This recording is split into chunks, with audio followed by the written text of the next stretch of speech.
Berarti tadi pas pelajaran main game terus. Mana lo aja main game? Tahu lah. Tadi lama pas main game loh. Kagak, Raga.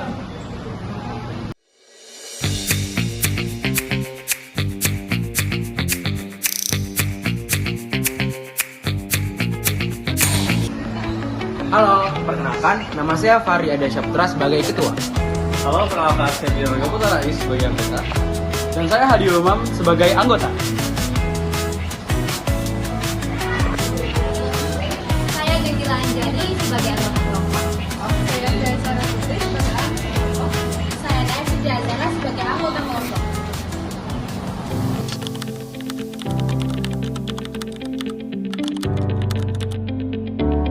Saya akan menjelaskan bab 1. Jadi, bab 1 tersendiri terdiri dari latar belakang, tujuan penelitian, rumusan masalah, dan manfaat penelitian. Oke, langsung saja saya masuk ke latar belakang. Jadi, pada era globalisasi sekarang, teknologi mempengaruhi berbagai aspek kehidupan manusia. Ada yang di bidang politik, ekonomi, kebudayaan, bahkan pendidikan. Gadget adalah salah satu teknologi yang mudah untuk diakses dan digunakan oleh berbagai kalangan. Penggunaan gadget tentu menimbulkan berbagai dampak positif maupun negatif. Penting bagi siswa pendidik dan orang tua untuk berperan aktif mengatur dan mengawasi penggunaan gadget agar tetap efektif dan mendukung motivasi belajar siswa di sekolah. Oleh karena itu, kami para penulis ingin meneliti dan menganalisa apa benar ada efek samping penggunaan gadget yang berlebihan dengan keberlangsungan pembelajaran para siswa dan siswi di sekolah, dan jika memang benar adanya, apa saja alasannya dan apa gangguan terhadap keberlangsungan pembelajaran di sekolah, terkhususnya siswa SMA N6 Jakarta. Rumusan masalah. Yang pertama, apa saja bentuk-bentuk distraksi yang dialami siswa SMA 6 Jakarta akibat penggunaan gadget yang berlebihan selama kegiatan pembelajaran. Yang kedua, bagaimana persepsi siswa SMA 6 Jakarta mengenai dampak penggunaan gadget yang berlebihan terhadap keseimbangan pelajar. Kemudian, tujuan dari penelitian. Yang pertama, mengidentifikasi apa saja bentuk-bentuk distraksi yang dialami siswa SMA 6 Jakarta akibat penggunaan gadget yang berlebihan selama kegiatan pembelajaran. Yang kedua, mengetahui bagaimana persepsi siswa SMA 6 Jakarta mengenai dampak penggunaan gadget yang berlebihan terhadap keseimbangan pelajar. Yang terakhir, manfaat penelitian. Jadi, manfaat penelitian ini ada dua, dibagi menjadi dua. Yang pertama, manfaat teoritis dan manfaat praktis. Manfaat yang didapatkan dari pembuatan penelitian ini adalah yang pertama, manfaat teoritis. Jadi, penelitian ini dapat bermanfaat untuk menganalisa penggunaan gadget yang berlebihan terhadap keberlangsungan kegiatan pembelajaran siswa SMA N6 Jakarta. Yang kedua, manfaat praktis. Jadi, manfaat praktis ini dibagi lagi menjadi tiga. Ada bagi peneliti, manfaat bagi sekolah, dan manfaat bagi peneliti selanjutnya. Yang pertama, ada manfaat bagi peneliti. Penelitian ini diharapkan dapat menjadi pengetahuan terhadap siswa SMA N6 Jakarta untuk menganalisis penggunaan gadget yang berlebihan terhadap keberlangsungan kegiatan pembelajaran siswa SMA N6 Jakarta. Yang kedua, manfaat bagi sekolah. Penelitian ini dapat menjadi pendalaman untuk sekolah terhadap para siswa agar lebih memahami bagaimana penggunaan gadget berlebihan terhadap keberlangsungan kegiatan pembelajaran siswa. Dan yang terakhir, bagi peneliti selanjutnya.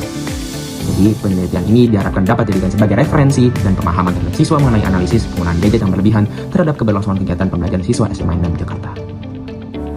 Selanjutnya, bab 2. Bab 2 yang berisi tentang kajian teori. Nah, di dalam kajian teori itu juga berisi tentang pengertian, fungsi, ciri-ciri, dan jenis. Nah, yang pertama itu ada pengertian tentang gadget. Pengertian gadget adalah istilah yang merujuk pada alat elektronik kecil dengan berbagai fungsi khusus yang dapat digunakan oleh manusia kapanpun dan dimanapun. Nah, yang kedua ada fungsi gadget.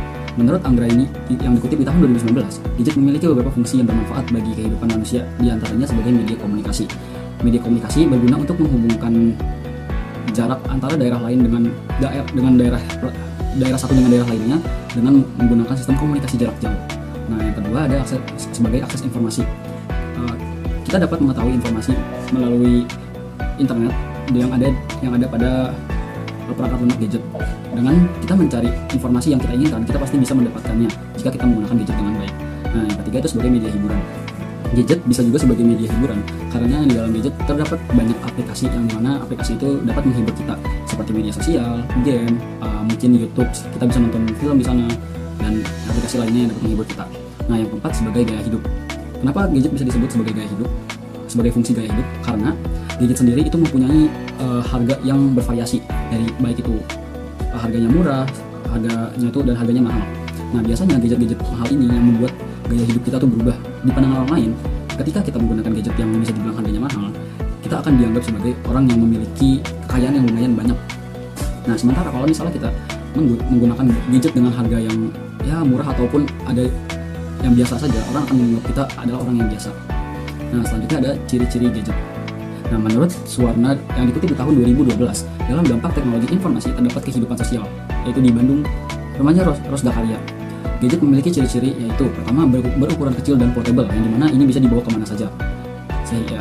Nah, yang kedua itu memiliki fungsi tertentu, misalnya untuk komunikasi, terus buat multimedia dan pencatatan, bahkan hingga lainnya seperti lagu, main film ataupun yang lain yang sudah kita tahu. Nah, ciri-ciri selanjutnya adalah mengandung unsur teknologi tinggi, seringkali dengan pembaruan fitur yang cepat. Nah, di dalam gadget sendiri, gadget itu mempunyai software, yang dimana software itu akan diupdate atau diperbarui dalam jangka waktu kurang lebih 1 tahun. Nah, yang ciri-ciri yang keempat itu bersifat praktis dan efisien. Nah, ini mendukung mobilitas dan kinerja pengguna dalam berbagai situasi. Nah, kita dapat menggunakan gadget dimanapun, kapanpun yang kita mau. Bahkan di saat situasi darurat pun kita masih dapat menggunakan gadget. Nah, kita lanjut ke nomor 4, yaitu jenis gadget. Nah, jenis gadget menurut Anggraini yang dikutip di tahun 2019 menyatakan bahwa punya ada beberapa jenis gadget yang seringkali digunakan masyarakat. Yang pertama handphone, ya kita udah tahu lah handphone itu kayak gimana, dan itu sering digunakan oleh masyarakat. Nah, yang kedua itu ada laptop. Nah, laptop ini juga gadget yang bisa dibilang lumayan sering dipakai di masyarakat, bahkan di lingkungan sekolah maupun di lingkungan kerja. Biasanya laptop ini kita ngelihatnya ada di lingkungan kerja ya, karena biasanya laptop ini digunakan untuk orang-orang bekerja. Jarang orang-orang menggunakan laptop untuk bermain game atau yang lainnya. Ya, walaupun memang banyak juga orang yang bermain game, tapi biasanya laptop ini digunakan untuk bekerja lah, kayak di kantor-kantor. Nah, yang ketiga itu ada tablet. Tablet sama handphone itu sebenarnya memiliki ciri yang sama. Bedanya tablet adalah dari segi ukuran. Biasanya tablet itu memiliki ukuran 3 kali lipat lebih besar dibanding handphone. Nah, fungsinya itu sama seperti handphone, nggak ada bedanya. Fungsi dari tablet bisa menonton film, berkomunikasi, mencari informasi. Tentang kajian teori dampak gadget. Pada era serba digital ini, kehidupan manusia sangat dimudahkan dengan adanya teknologi yang semakin canggih. Namun, dengan adanya teknologi semakin canggih, pasti akan menimbulkan banyak sekali dampak baik maupun dampak yang buruk. Saya akan menyebutkan dampaknya dari sisi positif terlebih dahulu. Dampak positif menurut Novita Sari pada tahun 2019 dan Hastri Rosianti dan Rahmita Nurul Mutmainana pada tahun 2017. Ada beberapa dampak positif dari penggunaan gadget, yaitu menambah pengetahuan, mempermudah komunikasi, memperluas jaringan pertemanan, imajinasi berkembang, meningkatkan rasa percaya diri dan keberanian. Selanjutnya, dampak negatif dari penggunaan gadget. Penggunaan gadget yang tidak terkontrol juga membawa sejumlah dampak negatif. Penurunan interaksi sosial, merusak penglihatan, postur tubuh buruk, gangguan tidur, perilaku kekerasan, terpapar radiasi, ancaman cyberbullying. Ini saya akan menjelaskan tentang kajian teori distraksi digital. Menurut Kamus Besar Bahasa Indonesia, distraksi yang kita jumpai di kalangan masyarakat yaitu distraksi digital. Distraksi digital secara sederhana dapat diartikan sebagai gangguan karena perangkat media elektronik dan media yang memecahkan konsentrasi dari pekerjaan utama yang sedang dilakukan. Nah, ada beberapa penyebab distraksi digital, yaitu kebiasaan menggunakan teknologi, multitasking media, teknologi yang menyebabkan stres, perhatian terus-menerus, terus penggunaan smartphone yang terlalu sering, terus penggunaan internet dan media sosial untuk hiburan. Nah, di sini bentuk distraksi, saya akan menyebutkan bentuk distraksi digital pada gadget. Distraksinya itu ada notifikasi berulang pop-up, akses cepat ke aplikasi hiburan, multitasking berlebihan, dan penggunaan aplikasi cepat secara terus-menerus. Terus ada kecanduan aplikasi dan permainan. Nah, kajian teori kegiatan pembelajaran dan keterkaitan. 1. Pengertian kegiatan pembelajaran. Pembelajaran adalah proses interaksi siswa dengan pendidikan dan sumber belajar pada suatu lingkungan belajar. Dalam proses keberlangsungan pendidikan di sekolah, kegiatan pembelajaran sangatlah penting. 2. Contoh kegiatan pembelajaran. Bentuk-bentuk model pembelajaran yang diterapkan di setiap sekolah sangat bervariasi dan beragam. Ada pembelajaran langsung, pembelajaran kooperatif, dan pembelajaran berbasis proyek. Yang ketiga, keterkaitan gadget berlebihan dengan distraksi digital gadget. Penggunaan gadget berlebihan erat kaitannya dengan distraksi digital yang menyebabkan seseorang sulit fokus pada tugas atau aktivitas tertentu karena terganggu oleh berbagai informasi dan notifikasi dari gadget. 4. Keterkaitan dengan keberlangsungan kegiatan pembelajaran. Faktor yang sering menjadi suatu masalah dalam proses pembelajaran adalah kurangnya motivasi dan fokus yang diberikan oleh siswa dan seringkali terganggu akibat distraksi digital oleh smartphone yang dimiliki siswa. Hal ini dapat jadi akibat gangguan gadget yang berlebihan. Dengan kata lain, penggunaan gadget yang berlebihan dapat menyebabkan distraksi digital pada saat proses kegiatan pembelajaran sedang berlangsung. Bab 3. Metodologi penelitian. Yang pertama, pendekatan dan jenis penelitian. Pendekatan kualitatif adalah metode penelitian yang bertujuan memahami makna, pengalaman, dan pandangan subjektif individu ataupun kelompok terhadap suatu fenomena dalam konteks alami. Yang kedua, lokasi dan waktu penelitian. Penelitian ini dilaksanakan di SMA Negeri 6 Jakarta.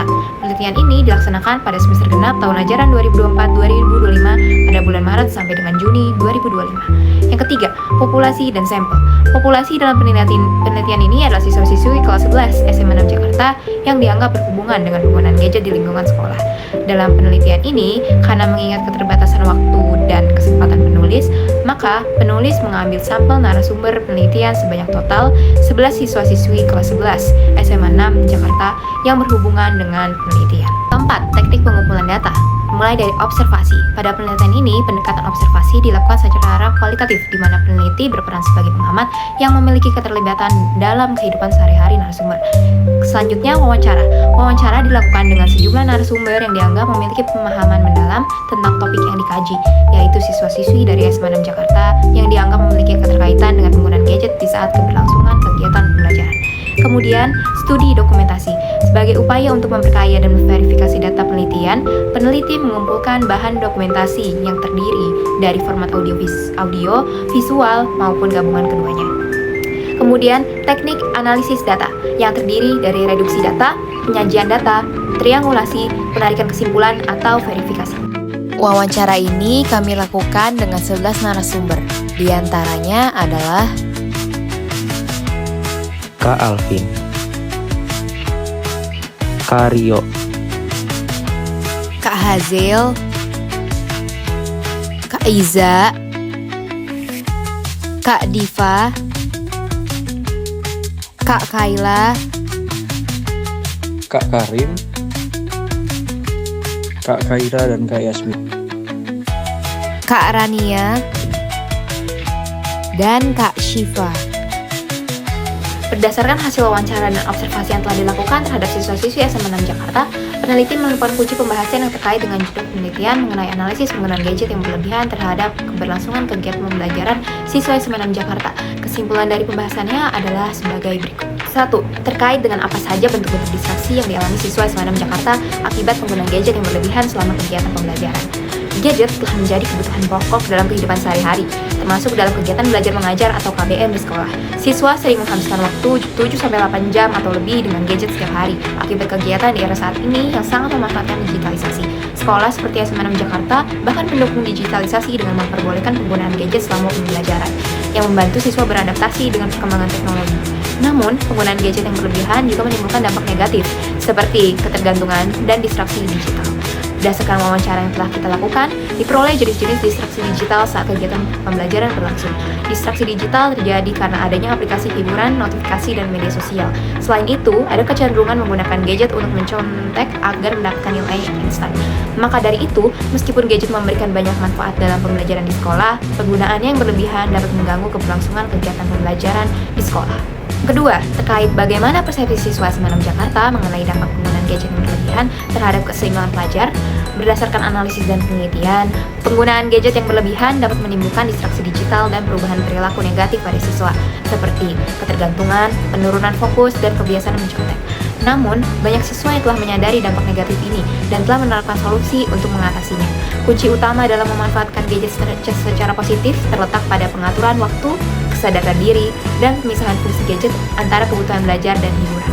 Gadget sebenarnya dapat meningkatkan prestasi akademik jika digunakan secara bijak, seperti untuk mencari informasi, mengerjakan tugas, atau mengasah keterampilan. Namun, jika tidak terkendali, gadget justru menjadi penghambat pembelajaran. Oleh karena itu, manajemen diri dan disiplin dalam penggunaan gadget menjadi faktor penentu apakah teknologi ini memberikan dampak positif atau negatif bagi siswa. Dengan demikian, solusi terbaik bukanlah menghindari gadget sama sekali, melainkan mengoptimalkan penggunaannya secara seimbang agar tetap mendukung produktivitas dan prestasi belajar. Berdasarkan hasil penelitian, ditemukan beberapa permasalahan yang masih terdapat di dalamnya, sehingga penulis mengajukan beberapa saran. Di antaranya, ada kebijakan yang jelas terkait penggunaan gadget saat KBM berlangsung, karena masih banyak yang melanggar. Penambahan sosialisasi terhadap guru terkait pembelajaran berbasis teknologi. Terus ada sediakan alternatif pelajaran dengan upaya menghindari penggunaan gadget yang berlebihan. Selanjutnya, untuk tenaga pendidik terus meningkatkan kreativitas terkait menit model dan strategi pembelajaran agar siswa tidak merasa bosan dan memiliki antusias untuk belajar yang tinggi. Lebih mengontrol penggunaan gadget di kelas saat KBM sedang berlangsung. Bersikap lebih tegas terhadap siswa namun tetap mendidik.